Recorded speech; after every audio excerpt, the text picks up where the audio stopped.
Welcome to the Dreamboat. This is where we explore everything to do with dreams. We are sponsored by the DRI, Centre for Dream Studies, and you can find out more about our work in the show notes. You can join us here every fortnight or at one of our dream courses, workshops, or retreats. Thank you for coming on board.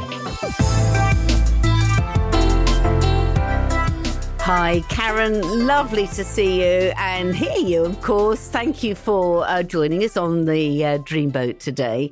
I'm looking forward to hearing so much more about this particular project. So, REM sleep is still a mystery to a lot of us. And I know you came into this from lucid dreaming. Was it your experiments for your PhD and afterwards in lucid dreaming? Is that what gave you the idea for this? Yeah, in my own lucid dreams, one thing that I like to do is ask questions to my subconscious mind. And I've been really surprised or impressed by some of the answers and how, I just had no idea that that's what my dream was going to say. And so one reason why I wanted to do this project was to see if you could test that and show that a dream could give you accurate information from your mind. So I had kind of hoped that participants in the study would ask their dream for answers to the riddles, and their dream would tell them the correct answer in their dream. Oh, so describe the project in a bit more detail, what it actually involved. Yeah, so what we did is we recruited 20 frequent lucid dreamers. Some of them had already been to the lab and lucid dreamed before in the lab, some were new. And then before sleep, we gave them riddles. So each participant worked on riddles like brain teasers until they failed to solve 4. So an example of a riddle is, how do you plant 4 trees exactly equidistant from one another? And you can't plant them in a line because then the ones on the far ends are too far. You can't plant them in a square because of the Pythagorean theorem. So how do you plant them? So people would work on riddles like this while they were listening to a musical sound. And then they went to sleep, and we woke them up at 4 a.m. and did a lucid dream induction training. And then when they entered REM sleep again, we played sounds from only 2 of the unsolved puzzles, 2 out of the 4. And we said, if you hear the sound in your dream, continue working on the puzzle. For instance, by asking the dream to work with you on the puzzle, or entering the puzzle setting in your dream, asking your dream character for help working on the puzzle. And then if they were doing it, we told them, if you hear the puzzle cue and are working on it, let us know in your dream by sniffing. So we measured their breathing. And if they were answering, if they're working on the puzzle in their dream, they go. And then. Oh, really? So they actually heard you say that, and their unconscious allowed them to do that? Yeah. I guess, to me, they're conscious. They're just dreaming. So, that's a big separate debate. Yes. So yeah, sometimes people did that if they were working on a puzzle in a dream, and then we woke them up and asked them everything they remembered. And then in the morning, we gave them all the puzzles again. And each participant did this 2 times to get more data. And what we found is that playing sounds during people's dreams really did allow them to dream selectively of the cued puzzles. And that was true in lucid dreams as well as in non-lucid dreams, which was really surprising. So even if a dreamer didn't become lucid, sometimes they would still follow the instructions and ask a dream character to work with them on the puzzle that we were cueing. So that was really fascinating.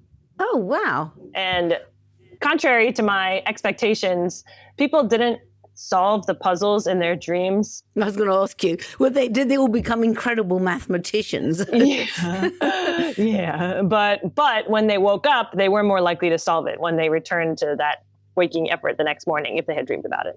Oh, that's interesting. So somehow or other, the brain involved in the calculus or the sort of the reasoning process enabled them to sort of capture some of that. Yes, but the one thing I will say about these riddles is that they were specifically designed to not involve analytical reasoning.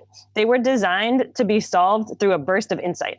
So the way that you worked on all the puzzles was you'd think about it and you'd try to logically progress towards the solution, but you would reach an impasse where you wouldn't be able to logically progress anymore. And then like the way that people mostly solve these puzzles is they're just stewing on it. And then all of a sudden they realize that the answer needs to come out of left field. So the answer to the tree puzzle is that you have to plant one tree on a hill. So you plant like as in the shape of a pyramid. And so it's not something that people can answer through their logical reasoning. It needs to kind of come through this unconscious restructuring. Oh, I love it, because I was going to ask you what was the answer to the tree puzzle, because I was sitting there thinking, oh, so you wouldn't get a tape measure and sort of measure exactly the width. Oh, that is interesting. And did most of them come up with that answer? Well, there was tons of different puzzles. So each puzzle had a different solving rate, and some were more difficult to solve than others. But I can imagine the tree was hard. Yeah, that one was hard. Yeah, exactly. So the tree, just go back to the answer. So that you've got a tree on the top of a hill, and what the other trees are around the hill. Is that the way? Yes, exactly, because that's the only way to plant them so that they're all it's a cone, isn't it, in the end? Yeah. And only one dreamer solved this in a dream. And what she dreamed of was that she was in a tattoo parlor and somebody was tattooing the puzzle on the person's arm, and somehow it involves this hill. But the weird thing about that dream is that it happens in like a hybrid state as she was waking up. So it didn't officially count for the week. Well, I find that interesting because I think it's the hybrid state for me, and I know other people that we've heard from and speak to as part of the DRI. It's that sort of liminal space between waking and dreaming that I think since, ancient philosophers have found that a lot of answers are found there. There's something really hyper creative about that sort of in-between stage. Totally. Yeah, so that's interesting that with the right stimulus, that person, she found the answer in that sort of liminal space. It actually happened by mistake because I was training a new student to help me run the study, and we wanted to only focus on REM sleep. We only wanted to cue them during REM sleep. But since he was new to sleep scoring, he misidentified the hybrid state when she was waking up as REM sleep. And that's why she got the puzzle cue and worked on the puzzle and solved the puzzle. So it was like, but now there are more studies coming out that the state as you're falling asleep is really good for creativity. So this was like an interesting kind of accident that we captured this hyper creativity in the state as she was waking up. Yeah, interesting. So I've got several sort of on the back of that, obviously several questions that I know our listeners will be intrigued by. So when you say that you wake them up at 3-4 in the morning and do lucid dreaming induction training, what does that actually involve? Yeah, so this is a method that my friend Michelle Carr and I came up with when I was actually doing a research internship at Cardiff in Wales, and she was at Swansea down the road. And she invited me for a 10-day lucid dreaming research sleepover data collection marathon. And we came up with this new way to induce lucid dreams that's called targeted lucidity reactivation. And so, one way to induce lucid dreams is to do cognitive training before sleep.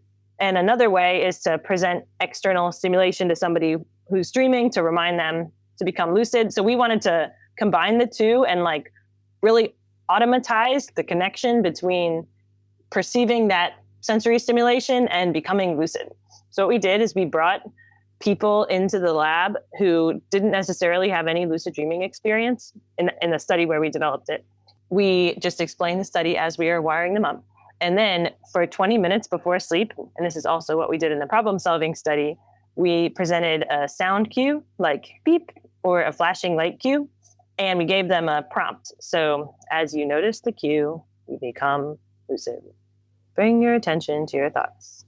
Notice where your mind has wandered, and so on.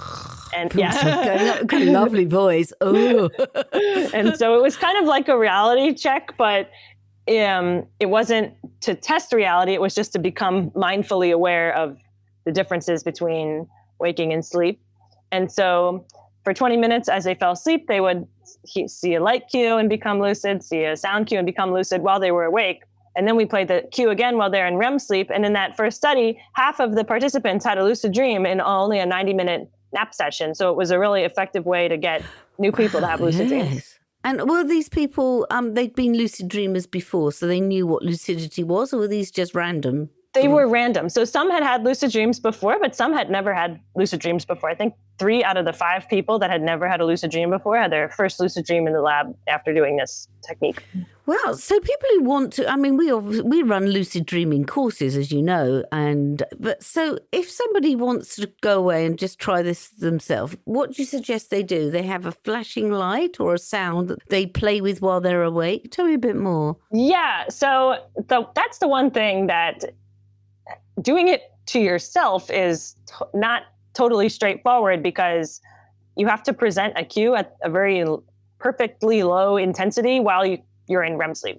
So the training you can do, and people who just did the training without the later cueing in REM sleep, still 20% of them had lucid dreams, which is kind of a lot. And so for the training, you can you can present the sound cue and light cue and then listen to that meditation prompt afterwards and do that exercise. But then, it works really the best if you represent it again while you're in REM sleep very softly. And we do carefully monitor the sleep physiology because it's easy to wake someone up. So so they're linked up to caps and machines and things, so you can study the brain waves, I'm presuming. Yeah. We've tried to do a few versions with the smartphone, and I was just working with a startup to try to get it implemented in a nice app that's going to come out later this year. But the sleep physiology really makes it the most effective, I think. Oh, it sounds really exciting. So you said you play sounds. What type of sounds did you use, and which ones did you find were the most effective? Yeah, so I think that there's a lot more to be done with testing exactly which sounds are the most effective. The ones that we used in the original study was just, in a later study, we switched it out, some beeping, some violin sounds, but we kind of just use arbitrary sounds. In some of my other studies, I've communicated with lucid dreamers with all sorts of sounds. So in the problem solving study, each problem was associated with a unique sound, and they had all these different musical backing tracks, and they were just kind of, we just wanted them to be distinctive from one another. So we used all different types of music. But I have experimented also with just seeing if there's sounds that are more likely to get in. So I've played dreamers hey, listen to this, you're dreaming, so sort of statements. Karen, you're dreaming. Yeah, I've tried using their name and statements to pay attention, but does that work? It didn't work that well.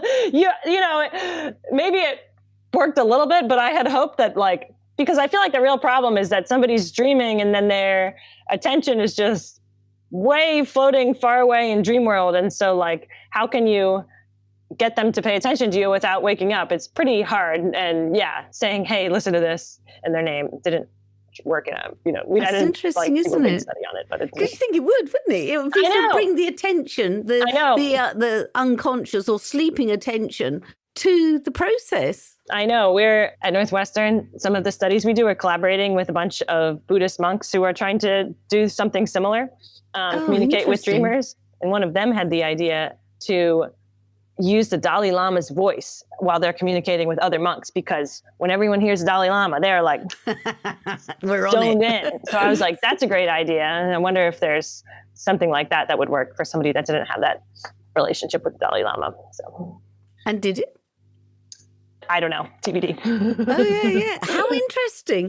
And it's interesting that the Tibetan monks are interested in this as well, because obviously they have.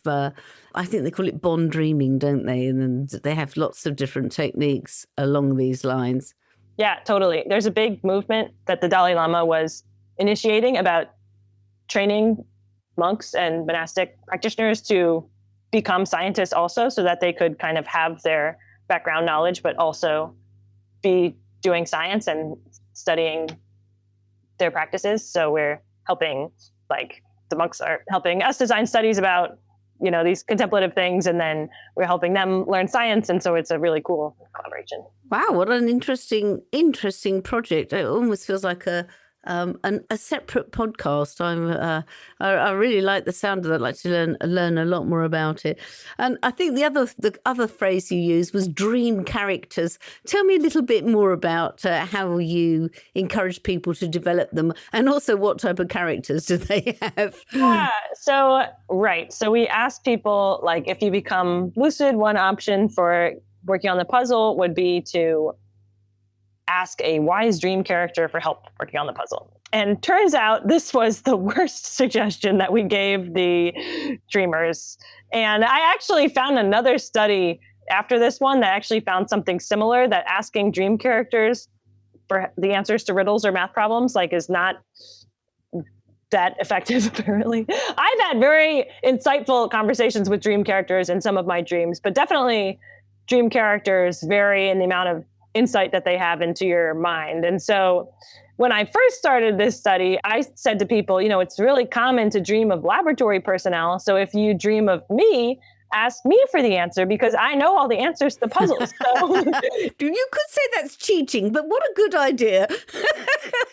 I often showed up in people's dreams, so might as well see if it worked. But that did not work. So one dreamer saw me in the dream, and I told them that the previously wrong answer that they had arrived at was in fact correct. And so it was like solidifying their fixation on the wrong answer, which is like exactly what we wanted to, reverse in a dream. And another dreamer saw me in the dream and asked me for the answer. And I said, you know what?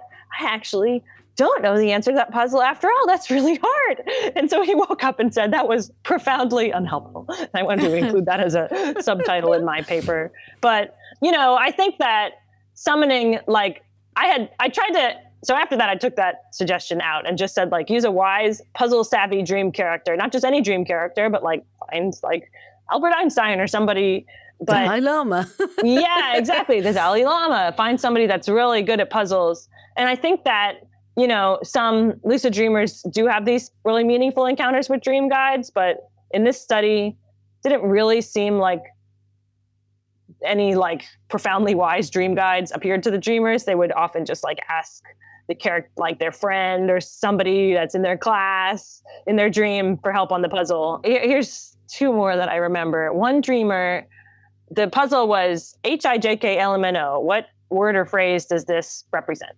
And the dreamer walked into a bathroom in their lucid dream, and a dream character, an old grandma, I think, in the bathroom, told them that the answer was butter for the hands. But the actual answer is water. The letters H2O. So H2O is the answer. So that was a weird dream character thing. Butter on their hands. So butter for the hands. I don't know if that's super related to water, but that was that's interesting, isn't it? Yes. Well, it keeps water off if you put butter on your hands. Yes. So, indirectly, there's a clue. And they were possibly. in the bathroom had water. So, and another one that was kind of fun is that the puzzle that the dreamer was working on was it was about a balanced scale. It was moving matchsticks around to make a representation of a scale balanced. And in her dream, she said, I need help solving this puzzle. And she saw her friend's daughter, and her friend's daughter is has autism and is nonverbal. But in the dream, she was playing on a seesaw. And so that was kind of cool, because a seesaw is very adjacent to a balanced scale. And so ultimately it did not help her solve the puzzle, but it was a cool dream character that was metaphorically incorporating the puzzle. The Dreamboat is a project of the DRI Center for Dream Studies. If you're the kind of person who is fascinated by the mystery of dreams and you want to learn more about the transformational power of dream work, check out our workshops, lectures, retreats, and training courses at driccpe.org.uk. Also on the website, you can support the podcast and all of DRI's work by becoming a member for just over £30 a year.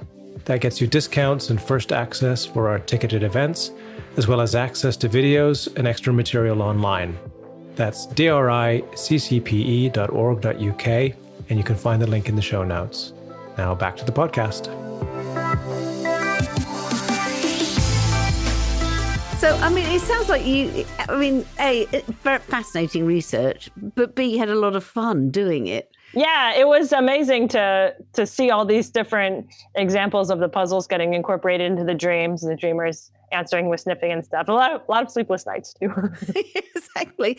What got you into this, Karen? What sort of attracted you into this being your area of research? I was always very interested in like the nature of reality and dimensions and stuff like that and dreams. And I never knew what I wanted to do when I grew up. But then when I started college in my freshman year, I was in this seminar on storytelling.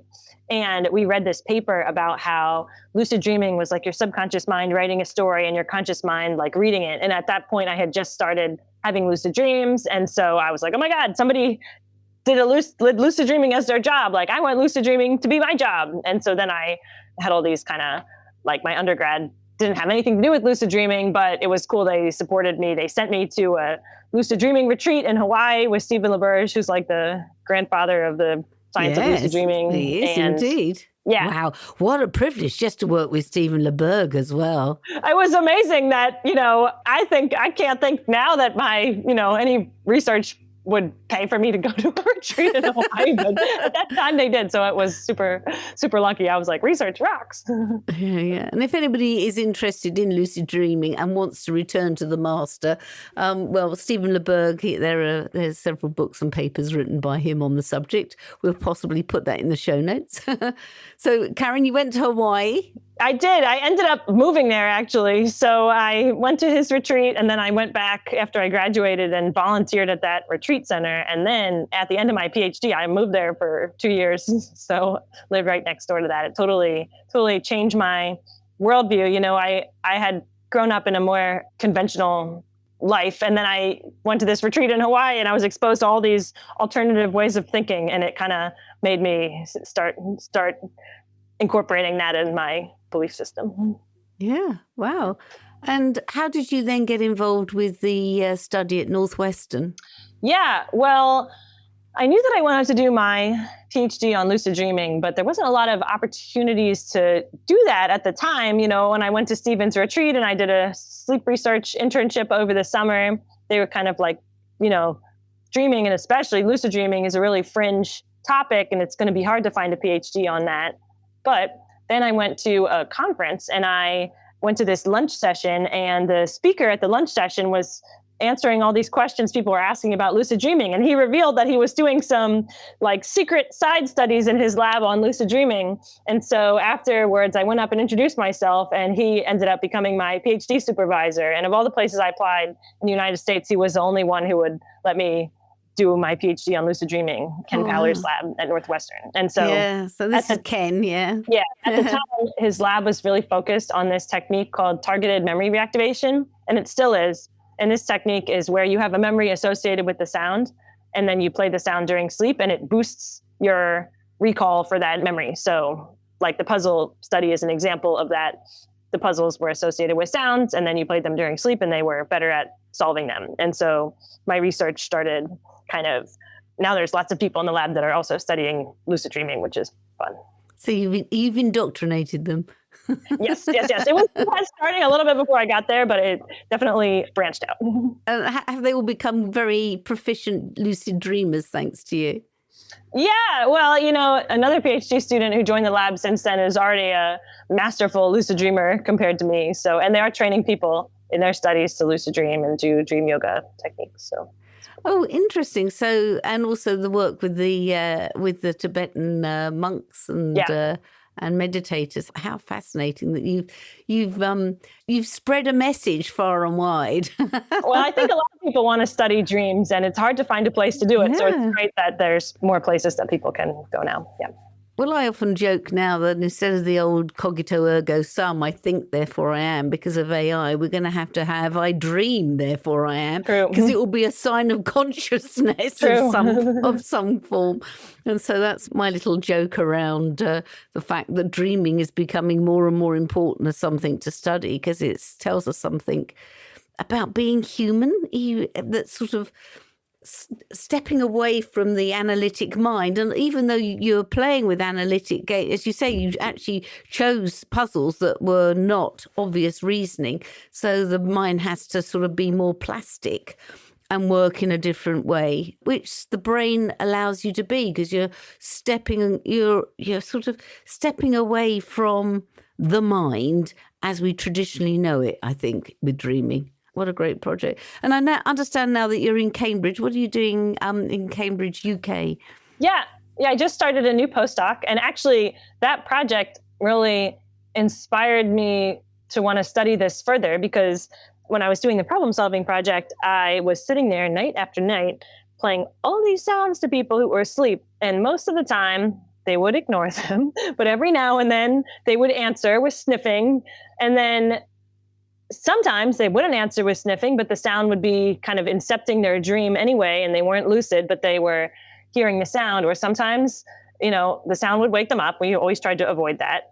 But I was like, how is it that you can present the same thing in the same state of consciousness and it can have such different effects? And what does that mean about like waking consciousness and like the influences that might be shaping our waking consciousness that we're like totally unaware of? Like, for instance, in one of the studies, there was, we were presenting a light flashing to the dreamer. And in that study, it was to ask him a math problem. So the light was in Morse code and the dreamer knew Morse code, and the light was being flashed in the dream.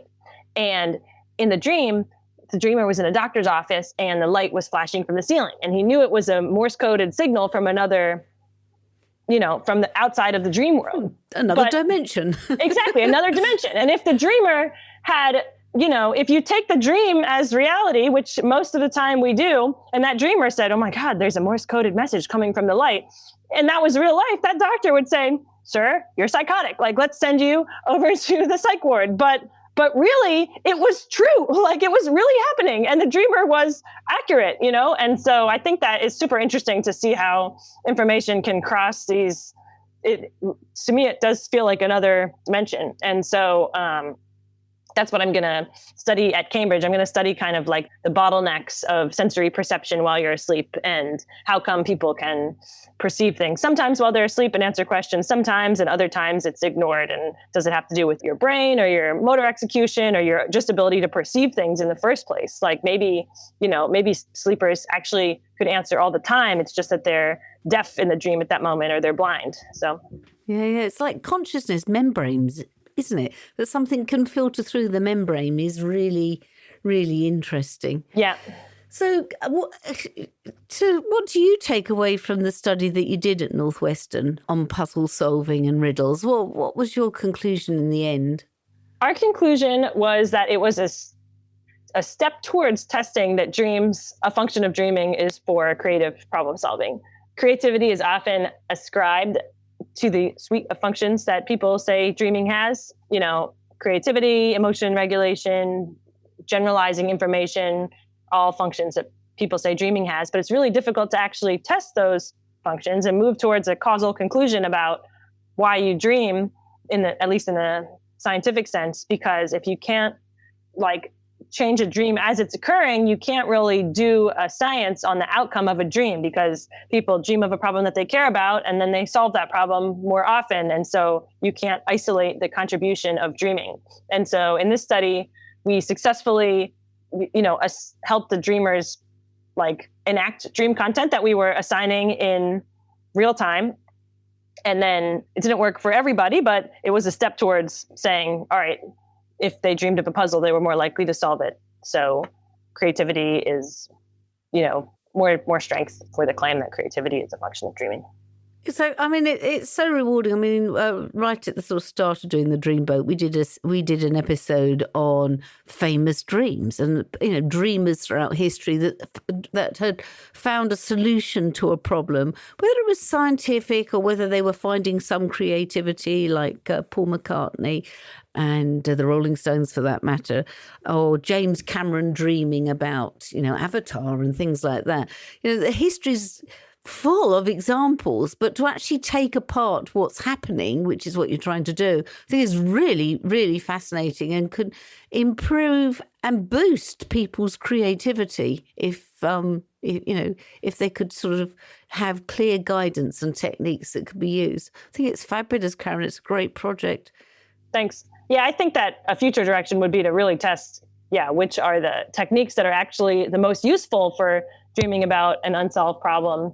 And, we didn't have enough power to test this statistically, but it actually seemed like the non-lucid dreams, or the dreams that just incorporated aspects of a puzzle without actually deliberate effort on the part of the dreamer, might have been more effective than a lucid dream where the dreamer was deliberately trying to work on the puzzle, and like kind of that non-lucid, unguided incorporation, maybe that is really helpful for insight. So yeah, exactly. Karen, thank you so much for joining us. We wish you well during your stay in Cambridge, and no doubt we'll be having you back on board to tell us more about it all. And for anybody who's got any puzzles, put them to the dream state. So I'm going to say sweet dreams. Thank you. So thank you for joining us for this week's episode. Don't forget to like us and leave comments on your favourite podcast platform. As I'm sure you know, that's the way we build an audience for the Dreamboat podcast, and also to spread news about dreaming. And as we said, there are many ways you can share your dreams at the DRI, the Dream Research Institute. Yes, we have courses, events, and workshops, and we want to hear from you. So check out the show notes for links, or find us on Instagram and on our Facebook page and on our website at driccpe.org.uk. And if you want to explore your dreams further, or you would like to support us, you can join the DRI as a member for just £30 a year. As a member, you will get discounts for all of our events and short courses. You'll get our newsletter with latest dream research news, and we'll also be adding other special member benefits during the year. Of course, members' dreams will always be given preference for reading on the podcast Dream of the Week slot. So go to the link on the show notes and become a DRI member today. Keep dreaming and keep sharing your dreams.